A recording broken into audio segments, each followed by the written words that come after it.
வணக்கம். சில நேரங்கள்ல நம்ம மனசு அப்படியே நம்ம கைய மீறி போயிடுது இல்லையா? ஆமா. ஒரு மாதிரி தாங்க முடியாத மன அழுத்தம், இல்லனா எதுக்குனே தெரியாம ஒரு பதட்டம், சில சமயம் ரொம்ப ஆழமான சோர்வு, இந்த மாதிரி உணர்வுகள் நம்ம வாழ்க்கையே பாதிக்குது. உண்மைதான். நிறைய பேர் இதை அனுபவிக்கிறாங்க. அப்படி இருக்கும்போது வெறும் மாத்திரை மருந்து போதுமா, இல்ல வேற ஏதாவது வழி இருக்கா நீங்க யோசிச்சிருக்கலாம். அப்படி ஒரு ஆழமான தீர்வை தேடுற உங்களுக்காகத்தான் இந்த ஆழமான அலசல். ஆமா. இன்னைக்கு நாம ஒரு குறிப்பிட்ட வழிமுறையை பத்தி ஆழமா பார்க்க போறோம். டாக்டர் மெஹர் நித்யான் அவங்க உருவாக்கின கான்ஷியஸ். ஆமா. இது அறிவியல் அடிப்படையா வச்சிருக்கிற ஒரு மனநல அமைப்பு. இது என்ன, இதை உருவாக்குன டாக்டர் மெஹரோட அந்த உந்துதல் என்ன, அவங்களோட அணுகுமுறை எப்படிப்பட்டதுன்னு நாம இங்க விரிவா அலச போறோம். ஆமா, நம்ம மனசுக்குள்ள இருந்தே ஒரு அமைதியும் ஒரு குணத்தையும் எப்படி அடைய முடியும்னு பாக்குறது. சரிதான். இந்த கான்ஷியஸ் முறை உங்களுடைய உணர்ச்சிகளை நீங்களே கையாள எப்படி கத்து கொடுக்கலாம்னு நம்ம இப்ப பார்க்கலாம். வாங்க இதை இன்னும் ஆழமா அலசுவோம். முதல்ல டாக்டர் மெஹர் அவங்களுக்கு இதுக்கான அந்த ஆரம்ப புள்ளி, அந்த உத்வேகம் எங்கிருந்து வந்தது? அவங்க சின்ன வயசுல அவங்க அம்மா கூட அடிக்கடி ஹாஸ்பிட்டலுக்கு போவாங்களாம். ஆமா, கேள்விப்பட்டிருக்கேன். அங்க நோயாளிகளை பார்க்கும்போது அவங்களுக்கு உடம்புல இருந்த வலியை விட அவங்க முகத்துல தெரிஞ்ச அந்த சோகம், ஒரு பயம், ஒரு உதவியற்ற நிலை, அதுதான் அவங்கள ரொம்ப யோசிக்க வச்சிருக்கு. அந்த அன்பு, அந்த அக்கறை அங்கேயே விதைக்கப்பட்டிருக்குன்னு தோணுது. நிச்சயமா அந்த சின்ன வயசு அனுபவம் ரொம்ப ஆழமானது. அப்போதே அவங்க மனசுக்குள்ள ஒரு உறுதிமொழி எடுத்துக்கிட்டாங்கன்னு சொல்றாங்க. மக்கள் உடம்பு அளவிலையும் சரி மனசளவிலையும் சரி முழுமையா குணமாக நான் கண்டிப்பா உதவி செய்வேன் அப்படின்னு. இது வெறும் வார்த்தைகள் இல்ல, அவங்களோட வாழ்க்கை நோக்கமாவே மாறிடுச்சுன்னு சொல்லலாம். இந்த அனுபவம் பிற்காலத்துல அவங்க உணர்ந்த ஒரு உண்மையோட எப்படி இணையுது? ரொம்ப சரியா இணையுது. அவங்க என்ன புரிஞ்சுக்கிட்டாங்கன்னா, நம்மளை கஷ்டப்படுத்துற பல உடல்நல பிரச்சனைகளோட ஆணி வேர் அது நம்ம மனசுல தான் இருக்கு. ஆனா நடைமுறையில என்ன நடக்குது? பெரும்பாலான சிகிச்சைகள் அந்த அறிகுறிகளை குறைக்க வெறும் மாத்திரைகளை கொடுக்குதே தவிர அந்த மூல காரணத்தை சரி செய்யறது இல்ல. அதனால முழுமையான குணம் கிடைக்காம பலர் தவிக்கிறாங்க. இதுல ஒரு பெரிய உண்மை இருக்கு இல்லையா? ஆமா. அப்ப டாக்டர் மெஹர் சொல்றது, அதுக்கு பதிலா சரியான வழிகாட்டுதல் கிடைச்சா நம்ம மூளையே நமக்கான மருந்தே தானே உருவாக்கிக்க முடியும். இதுதான் அவங்களோட மைய கருத்து. நம்ம மூளையே நமக்கான மருந்த உருவாக்குமா? இது கேட்க கொஞ்சம் ஆச்சரியமா இருக்கலாம். ஆனா இது ஏதோ கற்பனை இல்ல. பெரிய பெரிய ஆய்வுகள் இதை உறுதிப்படுத்துது. உதாரணத்துக்கு ஹார்வர்ட் ஹெல்த் என்ன சொல்லுதுன்னா, நம்ம மன அழுத்தமும் நம்ம எதிர்மறை எண்ணங்களும் நேரடியா நம்ம உடம்ப பாதிக்குதுன்னு சொல்றாங்க. அப்படியா? அதே மாதிரி தி லான்செட் சைக்காட்ரி மாதிரி பெரிய மருத்துவ இதழ்கள் என்ன சொல்லுதுன்னா, நம்மளோட தீவிரமான உணர்ச்சிகளும் வாழ்க்கையில நாம சந்திக்கிற அதிர்ச்சிகளும் நம்ம மூளையோட ஆரோக்கியத்தையே மாற்றி அமைக்குதுன்னு கண்டுபிடிச்சிருக்காங்க. டாக்டர் ப்ரூஸ் லிப்டன் மாதிரி விஞ்ஞானிகள் இன்னும் ஒருபடி மேல போய் நாம ஆழமா நம்புற விஷயங்கள், நம்ம நம்பிக்கைகள், அது நம்ம உடலோட அந்த கெமிஸ்ட்ரியை மாத்துதுன்னு சொல்றாங்க. இது கேட்கவே ரொம்ப சுவாரஸ்யமா இருக்கே. அப்போ இது வெறும் தியரி இல்லையா? நடைமுறையில சாத்தியமா? இல்லவே இல்ல. இதுலதான் டாக்டர் மெஹரோட அந்த தனித்துவம், அந்த அர்ப்பணிப்பு இருக்கு. அவங்க இதை மற்றவங்களுக்கு சொல்றதுக்கு முன்னாடி முதல்ல அவங்களே இதை உணர்ந்தாங்க. மருந்துகள் இல்லாம தன்னைத்தானே குணப்படுத்திக்கிட்டாங்க. ஓ, அப்படியா? ஆமா. அதுக்கப்புறம் தான் இதே முறைகளை பயன்படுத்தி மற்றவங்களுக்கும் இயற்கையா குணமடைய உதவி செஞ்சாங்க. அந்த நேரடி அனுபவத்துல இருந்து பிறந்தது தான் கான்ஷியஸ் தெரப்பி. Conscious therapy. ஆமா, அந்த பேர்லயே அதோட அர்த்தம் இருக்கு பாருங்க. காம் அதாவது உடலின் அமைதி, கான்ஷியஸ் மனதின் விழிப்புணர்வு. உடலின் அமைதி, மனதின் விழிப்புணர்வு, இது ரெண்டையும் இணைச்சு உள்ளிருந்து ஆழமா குணப்படுத்துற ஒரு முறை இது. இதுல ஒரு நம்பிக்கை, ஒரு அரவணைப்பு இருக்குன்னு அவங்க நம்புறாங்க. கான்ஷியஸ் இது ரெண்டும் சேரும்போது ஒரு ஆழமான, ஒரு நீடித்த மாற்றம் வரும்னு சொல்றீங்க. சரி, இது மற்ற சிகிச்சைகள்ல இருந்து எப்படி வேறுபடுது? முக்கியமான வேறுபாடு நான் முன்னாடியே சொன்ன மாதிரி, இது மருந்து இல்லாத சிகிச்சை. இது ரொம்ப முக்கியம். மருந்து இல்லாமலா? ஆமா. இதோட அடிப்படை நரம்பியல் அறிவியல், நியூரோ சயின்ஸ். அப்புறம் உணர்ச்சிகளை கட்டுப்படுத்துறது, இமோஷனல் ரெகுலேஷன். நம்ம மனசுல ஆழமா பதிஞ்சு போன சில நம்பிக்கைகளை மாத்துறது, பிலீஃப் சிஸ்டம் சேஞ்ச். இது மேலதான் இது கட்டமைக்கப்பட்டிருக்கு. இது வெறும் அறிகுறிகளை மேலோட்டமா சரி பண்றதில்ல, பிரச்சனையோட மூல காரணத்துக்கு போகுது, அங்க மாற்றத்தை ஏற்படுத்துது. அதுதான் இதோட ஸ்பெஷாலிட்டி. அப்போ இது நடைமுறையில எப்படி வேலை செய்யுது? எந்த மாதிரி டெக்னிக்ஸ் இருக்கும்? இதுக்கு அடித்தளமா இருக்கிறது முக்கியமா அறிவாற்றல் நடத்தை சிகிச்சை, அதாவது காக்னிட்டிவ் பிஹேவியர் தெரப்பி. சுருக்கமா சிபிடின்னு சொல்லுவோம். சிபிடி. சிபிடி கேள்விப்பட்டிருக்கேன். ரொம்ப எளிமையா சொல்லணும்னா, நம்ம எண்ணங்கள் எப்படி நம்ம உணர்ச்சிகளையும் நடத்தையையும் பாதிக்குதுன்னு முதல்ல புரிஞ்சுக்க வைக்கிறது. அப்புறம் அந்த எதிர்மறை எண்ணங்களை ஆரோக்கியமான எண்ணங்களை மாத்த பயிற்சி கொடுக்கிறது. சரி. இதோட சேர்த்து தியானம் மாதிரி சில பயிற்சிகள் மூலமா உடல்ல அமைதியை தூண்டுகிற ஹார்மோன்களை சுரக்க வச்சு உடலோட அந்த இயற்கையான சமநிலையை, அதாவது ஹோமியோஸ்டேசிஸ், அதை கொண்டு வர்றது. கேட்க நல்லா இருக்கு. அப்போ இந்த சிகிச்சையோட குறிக்கோள் என்ன? எதை அடைய முயற்சி பண்றாங்க? ரொம்ப தெளிவான குறிக்கோள் வச்சிருக்காங்க.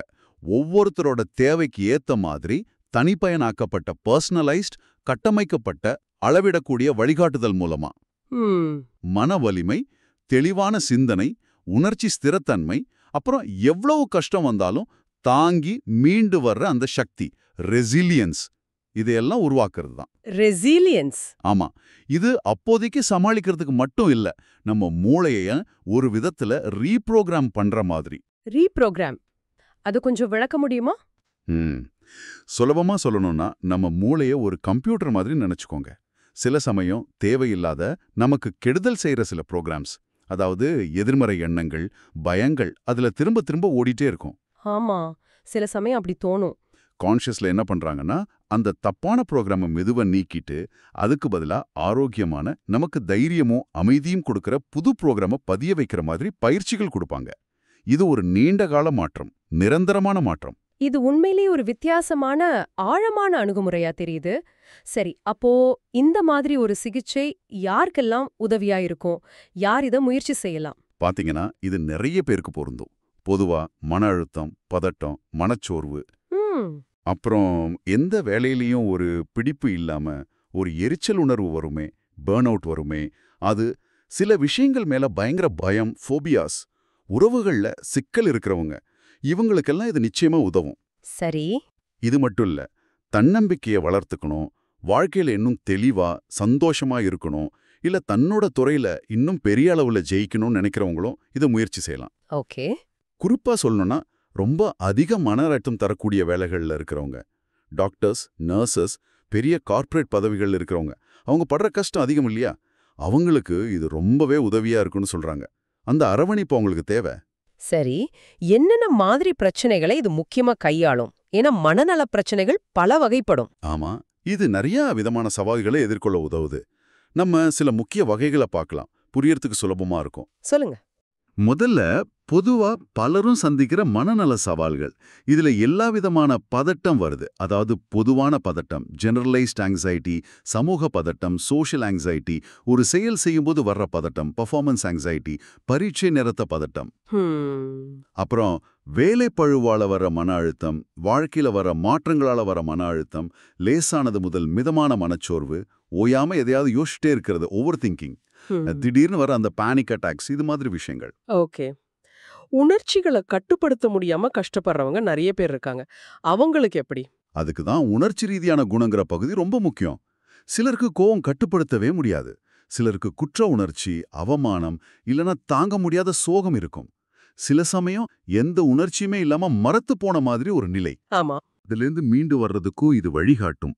அந்த வழிகாட்டுதல்ல ஒரு அன்பு, ஒரு பாதுகாப்பு உணர்வு கிடைக்கும்.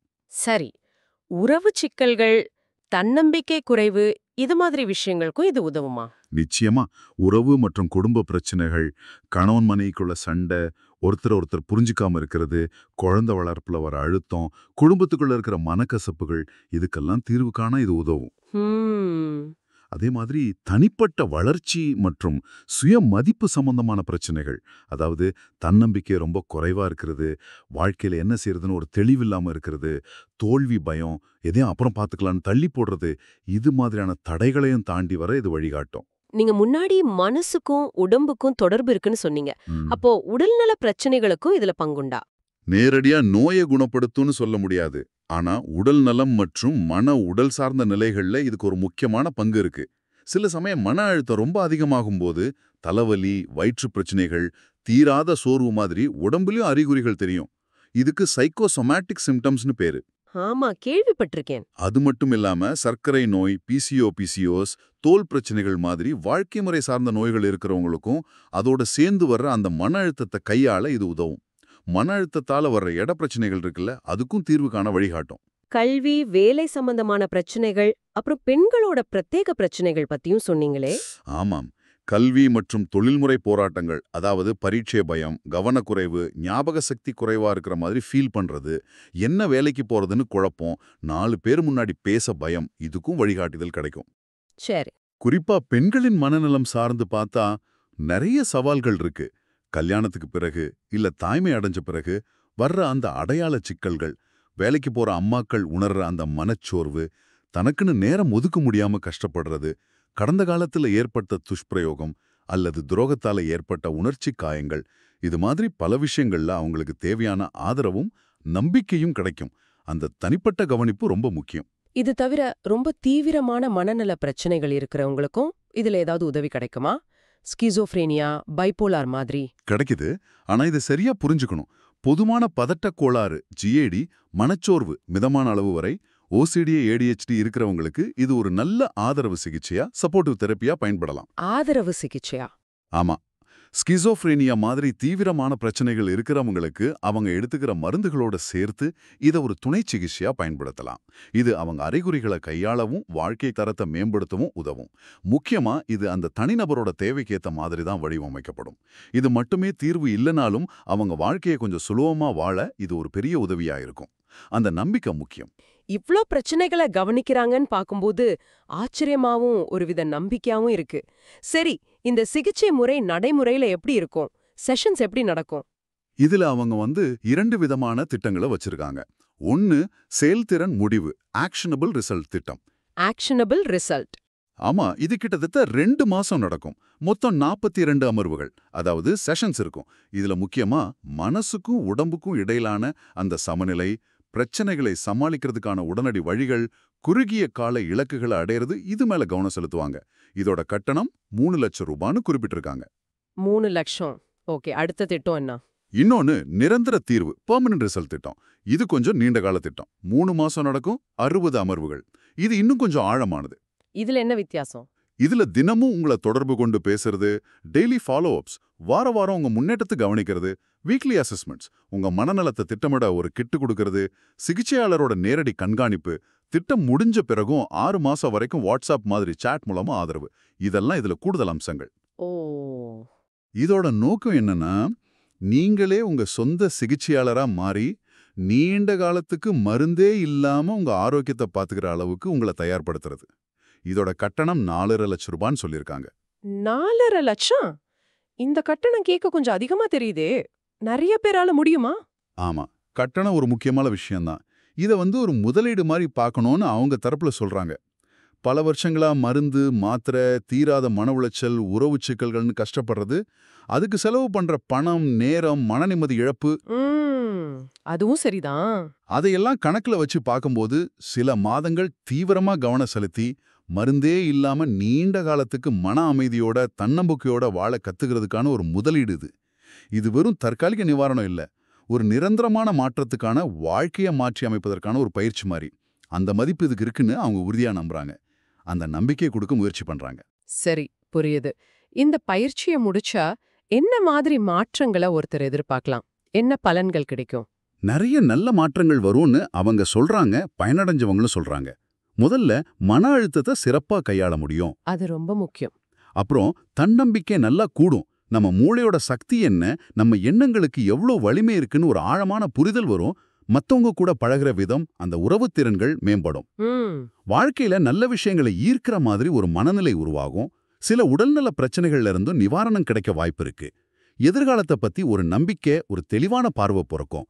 நம்ம கிட்ட என்ன திறமை இருக்குன்னு நாமளே உணர்ந்து நம்ப ஆரம்பிப்போம். ஓகே. இதுல அங்க முக்கியமா சொல்றதே உடனடி மாற்றம், நிரந்தர தீர்வு மற்றும் இது ஆராய்ச்சி மூலமா நிரூபிக்கப்பட்ட அணுகுமுறை அப்படிங்கிறது. அந்த ஆரம்பத்துல நீங்க சொன்ன கஷ்டத்திலிருந்து வெளியே வர இது ஒரு உறுதியான வழியா தெரியுது. டாக்டர் மெஹ்ரோட ஆராய்ச்சி பத்தி சொன்னீங்களே, அதுல இன்னும் கொஞ்சம் விவரம் சொல்ல முடியுமா? எதை பத்தி முக்கியமா அந்த ஆராய்ச்சி பேசுது? அவங்க ஆராய்ச்சி முக்கியமா ஒரு 4 விஷயங்களை மையமா வச்சிருக்கு. 1, நம்ம மனசுக்கும் உடம்புக்கும் இருக்கிற இந்த பிரிக்க முடியாத ஆழமான தொடர்பு. சரி. 2, நம்ம மூளை எப்படி தனக்குள்ளே ஒரு சூழலை உருவாக்குது, அந்த சூழல் நம்ம ஆரோக்கியத்தை எப்படி பாதிக்குது. 3, நம்ம எண்ணங்கள், நல்ல எண்ணங்கள், கெட்ட எண்ணங்கள் எப்படி நம்ம உடலோட உயிர் வேதியியல, பயோகெமிஸ்ட்ரியை நேரடியா பாதிக்குது, சில சமயம் நோய்களை கூட உண்டாக்குது. 4, இதுதான் ரொம்ப முக்கியம். இதே எண்ணங்கள் மூலமா, அதாவது நேர்மறையான ஆரோக்கியமான எண்ணங்கள் மூலமா மூளையோட நரம்பு இணைப்புகளை, நியூரல் கனெக்ஷன்ஸை மாற்றி ஆரோக்கியத்தை மேம்படுத்தவும் முடியுங்கிறது. அதாவது மூளைய ரீப்ரோகிராம் செய்ய முடியுங்கிறது. இதுக்கெல்லாம் நிஜ வாழ்க்கையில உதாரணங்கள் இருக்கா? யாராவது இந்த சிகிச்சை மூலமா பயனடைஞ்சிருக்காங்களா? அவங்க அனுபவங்கள் எப்படி இருக்கு? இருக்கு. எங்கிட்ட இருக்கிற ஆதாரங்கள்ல சில அனுபவங்கள் பகிர்ந்துக்கப்பட்டிருக்கு. உதாரணமா, பெங்களூருவை சேர்ந்த ஷீலாங்கிறவங்க, அவங்களுக்கு ரொம்ப தீவிரமான பதட்டமும் தூக்க பிரச்சனையும் இருந்திருக்கு. இந்த சிகிச்சை மூலமா அதுல குறிப்பிடத்தக்க முன்னேற்றம் அடைஞ்சிருக்காங்கன்னு சொல்றாங்க. இப்போ பிரச்சனைகளை சமாளிக்க தேவையான கருவிகளும் தைரியமும் கிடைச்ச மாதிரி உணர்றதா சொல்லியிருக்காங்க. அந்த அனுபவத்துல ஒரு தெளிவு, ஒரு அன்பு பிறந்த மாதிரி சொல்றாங்க. பரவாயில்லையே. வேற ஏதாவது உதாரணம்? இன்னொன்னு, சென்னையைச் சேர்ந்த ராஜேஸ்வரிங்கிறவங்களோட அனுபவம். அவங்களுக்கு ஸ்கிசோஃப்ரேனியாங்கிற தீவிர மனநல பிரச்சனை. பல சிகிச்சைகள் முயற்சி செஞ்சும் பெரிய பலன் கிடைக்காத நிலையில கான்ஷியஸ் தெரப்பி அவங்களுக்கு ரொம்ப உதவியா இருந்திருக்குன்னு சொல்றாங்க. ஸ்கிசோஃப்ரேனியாக்கா? ஆமா, நோயோட அறிகுறிகளை கையாளவும் ஒரு நிறைவான வாழ்க்கையை வாழவும் இது வழிகாட்டுனதா சொல்றாங்க.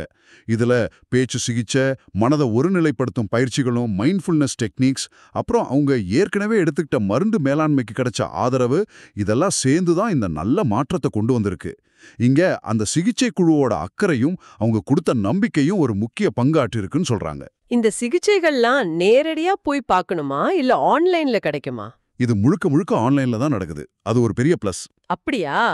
ஆமா, ஜூம், கூகுள் மீட் இல்லைன்னா சாதாரண ஃபோன் கால் மூலமா கூட அவங்கவங்க வசதிக்கு ஏத்த மாதிரி இந்த சிகிச்சையை எடுத்துக்கலாம். அதனால நீங்க எங்க இருந்தாலும் இதை அணுக முடியும். அப்போ நாம இன்னைக்கு பார்த்தத சுருக்கமா சொல்லணும்னா, கான்ஷியஸ்ங்கிறது டாக்டர் மெஹோரோட அந்த உள்ளுக்குள்ள இருந்து குணமுடையிற தத்துவத்தை அடிப்படையா வச்சு உருவாக்கப்பட்டது. சரிதான். இது மன அமைதியையும் மன விழிப்புணர்வையும் இணைச்சு பலவிதமான மன மற்றும் உணர்ச்சி போராட்டங்களை சந்திக்கிறவங்களுக்கு, முக்கியமா மருந்துகள் இல்லாம அறிவியல் பூர்வமா ஒரு புதிய பாதைய காட்டுது. இதுல ஒரு அன்பு, ஒரு நம்பிக்கை, ஒரு அக்கறை இழையோடுற மாதிரி தெரியுது. ரொம்ப முக்கியமா சொல்லணும்னா, இது வெறும் அறிகுறிகளை மட்டும் சரி செய்யறதுல கவனம் செலுத்தாம நம்ம மூளையோட செயல்பாடையே ஆரோக்கியமான முறையில மாற்றி அமைக்கிறதையும் மன உறுதியை வளர்க்கிறதையும் நோக்கமா கொண்டிருக்கு. ஆமா. இதன் மூலமா தனிநபர்கள் அவங்களோட மனநலத்தை நீண்ட காலத்துக்கு அவங்களே நிர்வகிக்கிற அளவுக்கு சக்தி பெறாங்க. ஒரு எம்பவர்மெண்ட் கிடைக்குது. மாற்று வழிகளை தேடுறவங்களுக்கும், பிரச்சனைக்கு ஒரு ஆழமான நிரந்தர தீர்வு வேணும்னு நினைக்கிறவங்களுக்கும் இது ஒரு பரிசீலிக்க வேண்டிய வாய்ப்பா இருக்கலாம். நிச்சயமா. மேலும் விவரங்கள் தேவைப்பட்டா அவங்களோட இணையதளம் www.camsius.com இருக்கு. அதுல பார்க்கலாம். இல்லனா அவங்க கொடுத்திருக்கிற தொடர்பு எண்கள், தொலைபேசி 82 913 54 075, மின்னஞ்சல் meher@camsius.com மூலமாவும் தெரிஞ்சுக்கலாம். இந்த தகவல்கள் எல்லாமே எங்க ஆதாரங்கள்ல இருந்து எடுக்கப்பட்டது. ரொம்ப நன்றி. இவ்ளோ ஆழமான தெளிவான விஷயங்களை பகிர்ந்துகிட்டதுக்கு. கடைசியா இத கேட்டுட்டு இருக்கிற உங்களுக்காக ஒரு சின்ன சிந்தனை. டாக்டர் மெஹர் சொல்ற மாதிரி நம்ம மூளையே நமக்கான மருந்து உருவாக்க முடியும்னா, இன்னைக்கு இந்த நிமிஷம் எந்த சிகிச்சையும் இல்லாமலே உங்க எண்ணங்களை நீங்களே கொஞ்சம் கவனிச்சு அதை லேசா நேர்மறையா மாத்த, அல்லது உங்க மனசுல ஒரு சின்ன அமைதியை கொண்டு வர நீங்க என்ன செய்ய முடியும்னு ஒரு நிமிஷம் யோசிச்சு பாருங்களேன். ஒரு சின்ன முயற்சி தான். அதோட விளைவு என்னன்னு நீங்களே கவனிச்சு பாருங்க. யாருக்கு தெரியும், உங்க மனசுக்குள்ளேயே உங்களுக்கான தீர்வு ஒருவேளை காத்திருக்கலாம்.